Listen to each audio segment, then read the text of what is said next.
Jadi Honda baru-baru ini meluncing produk terbarunya yaitu All New Scoopy. Oke, kita nanti akan membahas jadi part per part ya, apple to apple, head to head antara Scoopy lama dan Scoopy baru. Oke, kalian penasaran? Kita lihat videonya.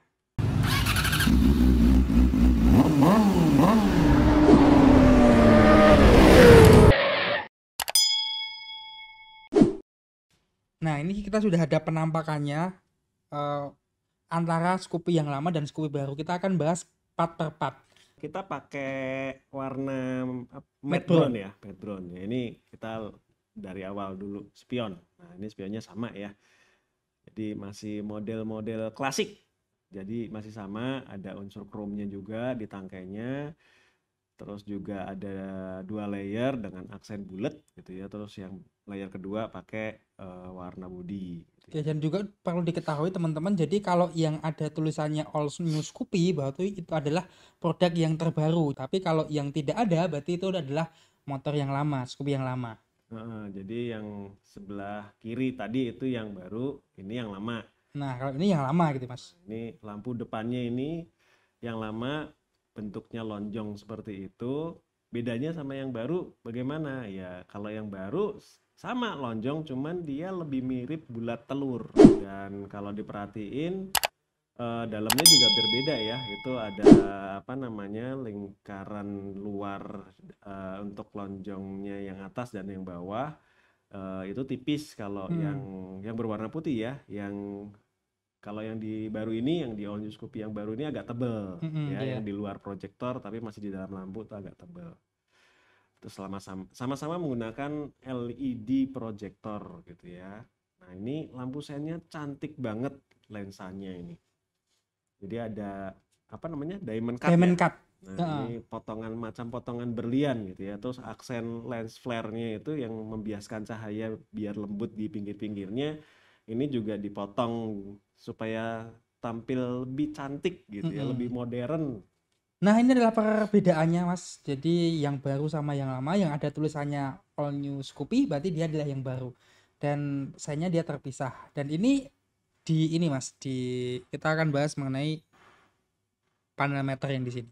Ini panel meternya, kalau yang lama itu masih dua klaster ya. Ada klaster yang atas itu analog, yang bawah dia MID gitu ya. Jadi displaynya dipisah. Kalau yang baru itu dalam satu komplek. Ya, Dia satu nggak klaster, terpisah ya. nggak terpisah. Terus yang digital meternya itu juga dia lebih besar tuh Mas.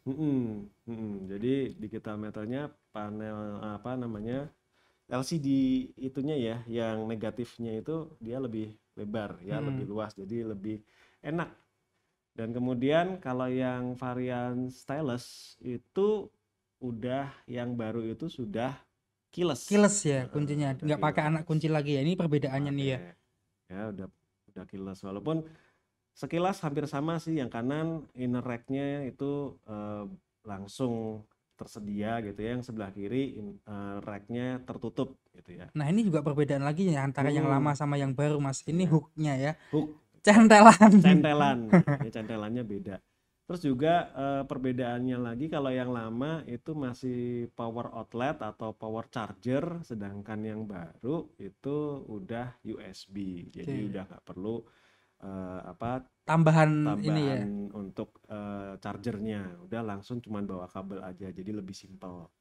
Nah, ini flat decknya sama-sama masih dirancang luas gitu ya, cuman bedanya Penempatan aki ya itu ya. jadi tutup akinya itu kalau yang baru itu dibuat lebih Simetris di tengah. nggak di sebelah samping lagi. kanan. Terus juga aksennya berbeda ya. Jadi berbeda, lebih baru. Ini jok nih. Nah, joknya kalau dari teksturnya masih sama, jadi ada bolong-bolong begitu. Cuman kalau yang All New Scoopy itu dibuat ada beberapa jahitan. Jadi supaya lebih ya ada permainan jahitannya di sana. Nah, ini menarik. Ini lampunya beda nih Mas. Lampunya beda dari yang lama. Beda banget. Dia beda banget. bulat ya yang baru ya. Dia bulat, lampunya bulat.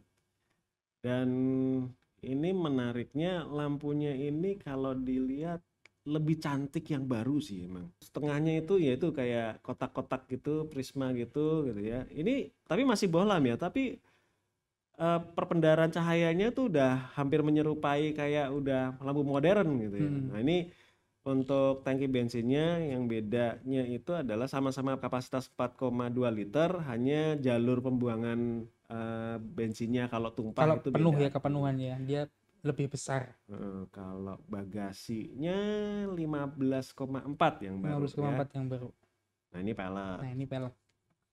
Velgnya jari-jarinya. Kalau yang lama ini 7.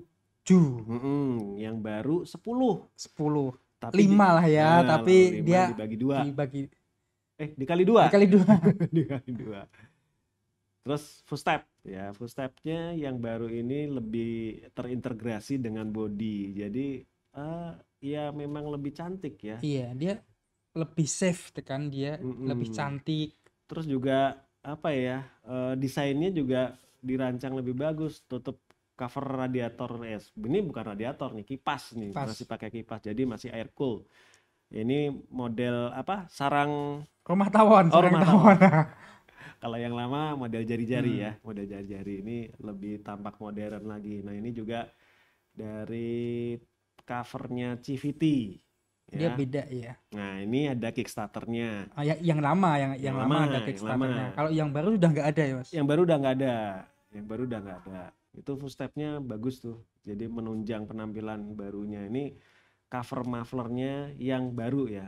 Oh ini yang baru. Nah ini yang baru. Yang baru. Kalau yang hitam tadi yang lama. Nah, kita sudah ketahui untuk penampakannya secara detail ya. Kita akan bahas part yang kiranya nanti ini menarik buat kita bahas. Kita membahas mengenai panel meter, Mas. Tadi ada 2 hal untuk panel meter ya. Jadi yang lama ini dia terpisah ya, panel analog, yang bawah ini panel digital. Terus berikutnya yang baru ini dia udah nyambung, dan di sana untuk panel yang digitalnya dia lebih besar. Pertanyaan saya adalah apakah kalau yang baru ini dia lebih besar, apakah akan menunjukkan informasi lebih banyak di sana? Pastinya. Jadi yang pertama yang menarik itu adalah ada indikator untuk ganti oli. Oil change Ya, ada indikator ganti oli. Jadi kalau pas motor baru kali pertama dibeli, dia ada indikator oil change-nya itu 1000. Pertama kali ya. Pertama kali. Baru beli nanti 1000 suruh ganti. Nah, habis itu setelah itu dia siklusnya 6.000-an. Setiap 6.000 nanti ada indikator dia nyala. Dia nyala. Nah, itu kalau saran saya sih mending sebelum 6.000 ya. Jadi 6.000 itu udah batas maksimal harus ganti sebenarnya itu. Itu udah teguran sebenarnya gitu ya. 5.500 lah ya sama teman sendiri. Padahal udah pas loh itu.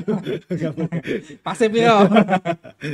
Nah, itu satu itu. Terus yang kedua ada namanya average rata-rata konsumsi BBM-nya. Nah, itu dia sangat membantu untuk yang teman-temannya ini, bukan teman-temannya ya, untuk membantu maksudnya pengendara untuk memperbaiki habit caranya berkendaranya supaya lebih irit. Jadi itu membantu. Jadi kalau yang klaimnya pabrikan kan bisa 59 km per liter. Idian. 59 km per liter. Itu irit sih. Bisa dibilang ya naik motor sejam lebih itu sejaman lah ya, itu cuma 1 liter lah ya, tapi ya nggak bisa dipatok juga, tapi intinya 59 km per liter gitu ya. Nah jadi nanti ada angkanya di sana, jadi average-nya berapa itu bisa memperbaiki detail angka ya, udah angka. Terus kemudian yang berikutnya adalah ada ya kayak fuel meter, terus ada trip meter, itu juga ada. Terus hal baru lagi, tapi ini yang hanya di varian Stylus dan Prestige ya, itu ada indikator aki atau indikator baterai. Nah ini nyambung sama tadi, kalau yang Stylus dan Prestige itu tidak ada Kickstarternya, makanya kemudian dia ada indikator baterainya. Jadi indikator baterainya ini ada tiga pengertian. Yang pertama, Kalau pas dinyalain, kemudian dia mati, itu Hmm. berarti sehat. Oke. Sehat walafiat itu ya, nggak ada kenapa-kenapa gitu.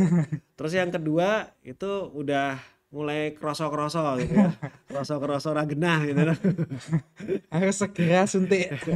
Harus segera diisi. Iya. Nah, diisinya bagaimana? Apakah harus ke bengkel ngecas? Nggak usah. Hmm. Nanti dia otomatis pada saat jalan dia ngisi sendiri. Nah, nanti akan kembali seperti yang di awal tadi. Dia begitu udah dinyalain, nyala sebentar, mati.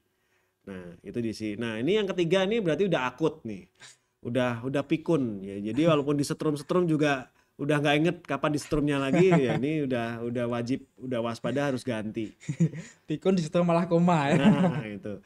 Jadi ada tiga keadaan kondisi. Jadi kalau yang pertama itu langsung dia ya itu normal. Hmm. Jadi ACG-nya bisa starternya bisa langsung normal nyala gitu ya. Yang kedua ACG-nya gimana? Sama, dia masih bisa menghidupkan starter elektriknya yang ACG itu, hanya di di panel meter untuk yang indikator akinya itu udah mulai menyala lebih lama, tapi nanti mati. Nah, kalau nyala terus, nah ini udah wayai. Wayai. Wayai. Jadi Oke. seperti itu. Banyak juga ya untuk informasi yang ada di sana. Nah, berikutnya yang menarik lagi adalah mengenai tadi ada varian di Prestige sama di Stylish. Jadi ada 4 varian sih sebenarnya. Ah. Jadi yang pertama itu variannya sporty, kemudian fashion, Mm-mm. kemudian stylish, Mm-mm. kemudian prestige. Nah, yang 2 terakhir ini itu dia pakai keyless. Oke, udah nggak pakai anak kunci lagi dia. Udah nggak ada colok-mencolok lah. Kegiatan colok-mencolok udah Dihilangkan. udah dihilangkan. Jadi tinggal gembol kunci mawon, gitu. Tapi jangan lupa dinyalain. Jangan lupa dinyalain. Nah, keunggulannya keyless, Mas. Jadi keyless itu sebenarnya lebih ke praktis. Praktis artinya kita tidak perlu, ya itu tadi, nggak perlu masukin anak kunci, tapi tetap harus nyalain dulu remote-nya. Terus kemudian pada saat kita sudah di dekat motor, supaya motornya itu tahu kita pemiliknya, itu starter elektriknya ditekan sekali. Nah, dia akan nyangut nanti. Oke. Akan berbunyi, berarti dia menginisiasi, oh ini pemilikku datang. Nah, habis itu putaran kuncinya udah bisa diputar. Udah bisa diputar. Jadi jangan lupa ya, begitu datang langsung mau muter kunci nggak bisa, karena motornya belum tahu, harus dicolek dulu. Coleknya bagaimana? Dipencet itunya tombol elektrik starternya. Baru dia kemudian cari signal, oh signal terdekat saya adalah remote yang dipegang oleh si pemiliknya. Nah, ini kalau hook ini memang ada kuncinya dan bisa dilipat. Jadi udah selain praktis, aman, juga keren gitu ya. Kalau yang centelan yang lama itu kan ya gur nyentel gini toh gitu ya. Dan juga kalau dilihat karena ini ditekuk ya, jadi dia centelannya lebih luas tempat untuk nyentelnya gitu ya. Nah, ini juga lebih aman seperti itu. Nah, kalau yang kita ke kiri lagi di dalamnya raknya itu yang tertutup itu ada USB charger. Nah, USB charger ini disarankan sih dari pabrikan kalau mau ngecas itu dalam posisi mesinnya hidup. Ya, bukan karena akinya lemah, enggak, cuman ini mencegah faktor lupa. Kadang kalau misalnya ngecas itu karena motor itu di posisi on, dia bisa langsung ngecas loh. Walaupun mesin belum hidup, tapi kelistrikan udah hidup semua loh. Dari mulai lampu depan sampai belakang itu udah hidup semua. Nah, itu kalau lupa, nah sebenarnya kalau cuman lupanya sejam sih mah nggak apa-apa sih. Tapi kalau misalnya lupa, kan kita kalau ngobrol itu kan lampu ini udah kadang udah sampai nggak diperhatiin kan. Nah, itu khawatirnya aja kalau lupa gitu ya, khawatirnya kalau lupa. Jadi kalau disarankan kalau ngecas itu sambil mesinnya hidup gitu ya, supaya siklus untuk ngisi akinya ini terjaga. Nah, kemudian yang kedua disarankan juga dalam kondisi mati. Handphonenya dong. Bukan motornya. Kalau motornya mati agak bisa ngecas lah ya. Nah, itu kenapa? Karena kalau misalnya pada saat dicas itu kan sering HP-nya dimasukin, terus ditutup. Nah, dalam kondisi tertutup seperti itu, dia akan kondisinya itu kan namanya HP kan kerjanya salah satunya adalah suruh cari sinyal kan. Heeh. Nah, kalau sinyalnya itu karena ketutup, sinyalnya agak kurang, dia akan kerja terus. Mm-mm. Kerja cari sinyal terus karena memang ditugaskan oleh pabrikannya kalau HP itu salah satunya adalah nangkap sinyal gitu. Kalau Mm-mm. nggak ada sinyal dia akan nyari terus. Nah, itu yang membuat HP itu jadi agak hangat biasanya. Tapi ada beberapa HP yang bisa mungkin panas ya karena kerja keras untuk mencari. Jadi sebaiknya dimatiin juga dan itu akan lebih safety juga sih. Maksudnya untuk HP-nya sendiri buat pengendaranya juga lebih aman karena daripada pas naik motor ditelepon gitu ya, dia akan fokusnya berbeda, pisah apa namanya pecah konsentrasi gitu. Hmm. Jadi sarannya seperti itu. Nah, hal yang menarik lagi nih Mas mengenai jadi kayaknya di Scoopy yang terbaru ini dia sudah mengaplikasikan untuk rangkanya ini rangkanya terbaru.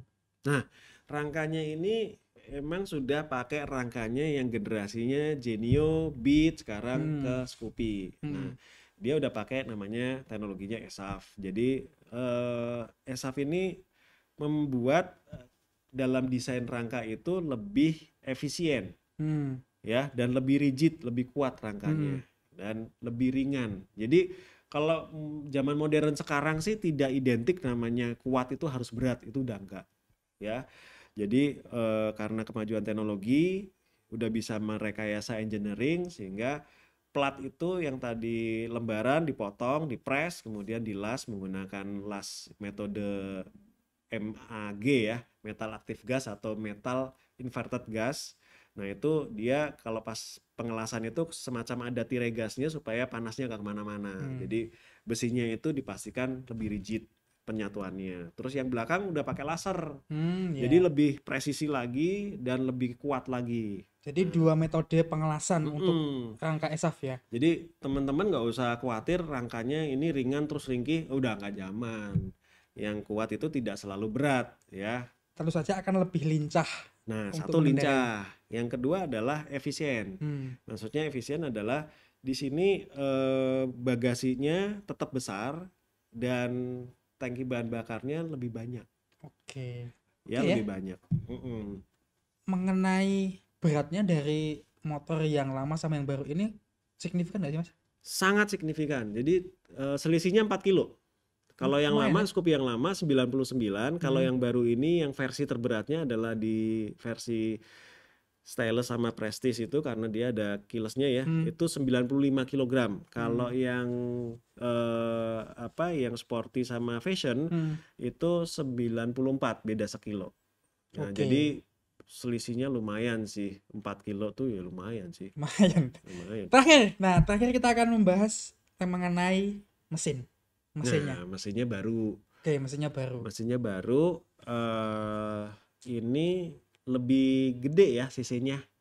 Lebih gede. Lebih gede. Yang awalnya tapi cuman, tetap 110 kan. Masuklah 110, cuman dari yang awal itu 108 ya. Yang ini 109, yaitu didapatkan dari stroke-nya yang lebih panjang. Long stroke. Long stroke.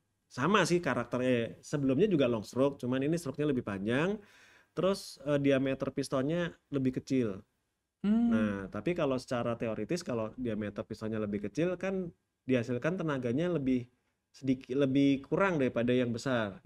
Tapi ingat di sini kompresinya naik. Nah, jadi torsinya lebih gede seperti itu dan tetap irit. Itu yang dicari. Tenaga gede, irit juga.